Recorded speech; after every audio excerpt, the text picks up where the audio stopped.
Some of the insect populations that can do some damage to turf and to grass to your lawn might be reduced this year. The snow cover can be good news too, because that'll keep it a little bit insulated. A lot of the studies show that when you have a good 8 inches of snow on the ground, the soil temperature and the grass temperature is much warmer than the air temperature. So that'll keep the grass plants generally alive. And one thing that you might want to consider doing is going out when we get a thaw, because someday it will melt, and just scatter some seed on the surface of the soil.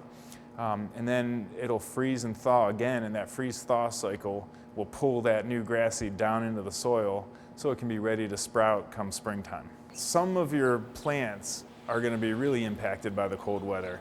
Anything that's evergreen. What happens is when it's sunny out, they still are alive and transpiring and using water, but they can't absorb any water through their root system because the ground's frozen and nothing's moving through it. So they basically dehydrate themselves. So a good step to take would be, if we get a thaw and the snow melts, go ahead and put some water around the base of those plants, any evergreen plants you have. Make sure that soil's nice and wet so that they have enough water to uptake to make up for what they've lost.